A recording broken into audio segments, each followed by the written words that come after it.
Hello students, आज के इस वीडियो में हम बात करेंगे चैप्टर सर्किल के बारे में। सर्किल के चैप्टर में हमें जो थ्योरम दी गई है 10.1 और 10.2 उनको हम सोल्व करके देखते हैं। तो सबसे पहले हम बात करते हैं थ्योरम 10.1 की। थ्योरम 10.1 में हमें दिया गया है the tangent at any point on a circle. जो टेंजेंट ड्रॉ करेंगे हम सर्किल के किसी भी एक पॉइंट से। तो एक सर्किल आ गया है, इस सर्किल में हमने क्या किया, हमने टेंजेंट ड्रॉ कर दी है। तो ये हो गई टेंजेंट, इसे हमने नाम दे दिया ए और ये एक लाइन हो गई। और ये हो गई हमारे पास पी।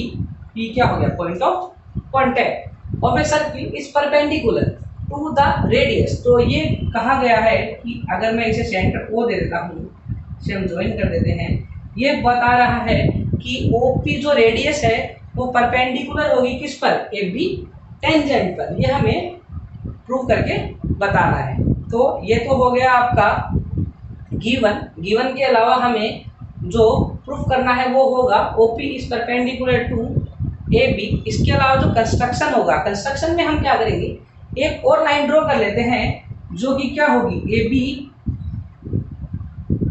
AB को ज्वाइन करेगी पॉइंट O से। तो इसे मैं नाम दे देता हूँ OQ। तो अब आप देखेंगे कि OQ एक और लाइन सेगमेंट हो गई है जो कि AB को ज्वाइन कर रही है O से। और इसके अलावा OQ जो सर्कमफ्रेंस को कट कर रही है, इसे मैं R नाम देता हूँ। तो ये जो पॉइंट हुआ ये हो गया आपके पास R। ये आपका कंस्ट्रक्शन हो गया। अब हम बात करते हैं इसके प्रूफ। आप देखेंगे इसका प्रूफ। इसके प्रूफ में सबसे पहले हम बात करते हैं, आपको ये सर्किल दिखाई दे रहा है, तो इस सर्किल में OP और OP और OR इक्वल होगी। क्यों होगी, क्योंकि रेडियस सेम।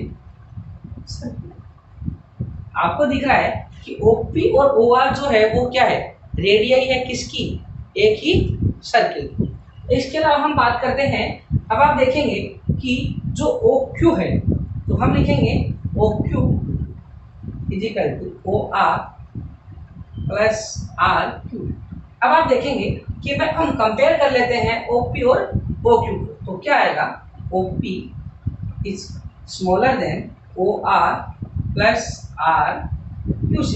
ये OP छोटा होगा, क्यों छोटा होगा, क्योंकि OR प्लस RQ दिया गया है। तो आप देखेंगे कि OR इक्वल था OP के, और OR में जब RQ ऐड हो जाता है तो ये डिस्टेंस चाहे जितनी भी माइनर क्यों ना हो, ये इस साइड को क्या कर देगी, बड़ा कर देगी। तो OP छोटा होगा OR प्लस RQ पे। तो इसे हम लिख सकते हैं OP स्मॉलर होगा किससे, OQ से। अब आप देख रहे हैं कि OP जो है वो शॉर्टेस्ट डिस्टेंस है कहाँ तक पहुँचने के लिए, टेंजेंट AB तक पहुँचने के लिए। तो इसे हम इस तरह से लिख सकते हैं, thus OP is shorter than any other line segment joining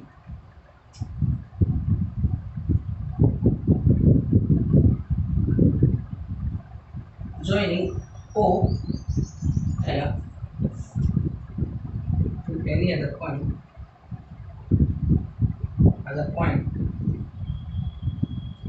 of AB other than P।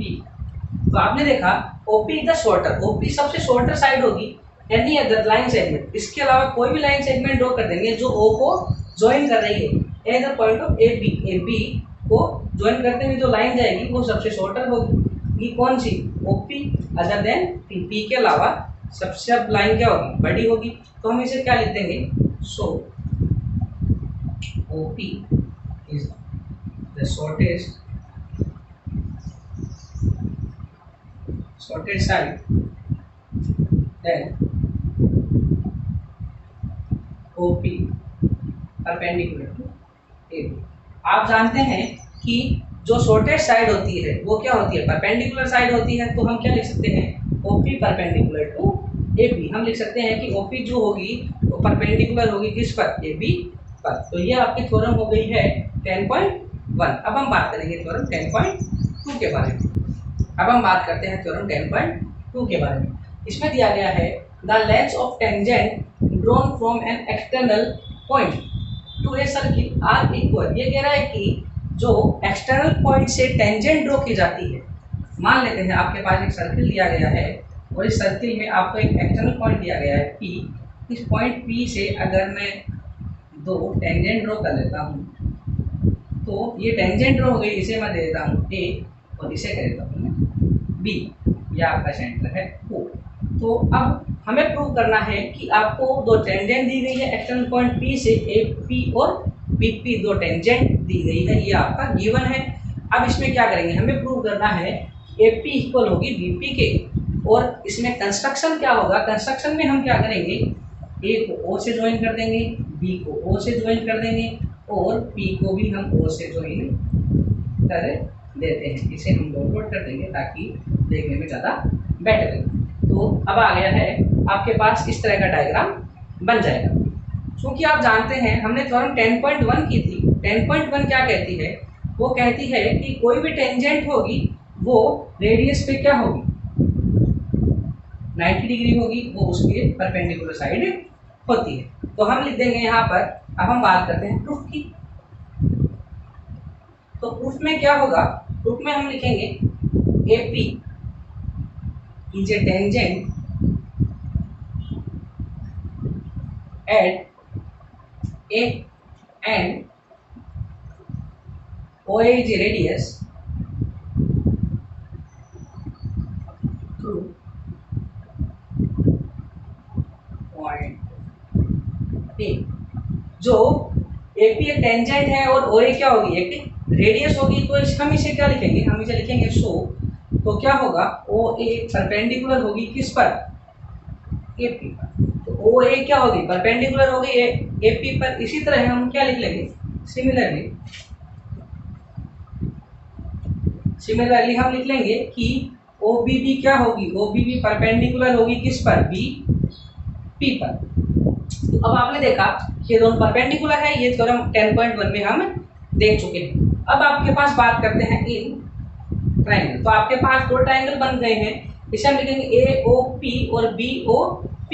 तो ये आएगा आपके पास AOP एंड ट्रायंगल BOP। अब हम देख लेते हैं दोनों ट्रायंगल के बारे में।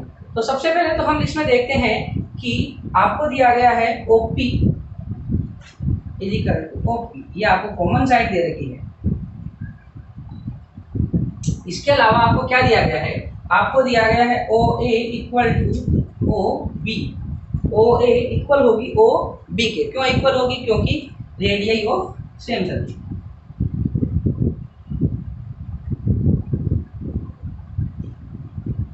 रेडियस है दोनों ही एक ही सर्किल। इसके अलावा हम बात कर लेते हैं इसकी एंगल की। तो एंगल क्या होगा, OAP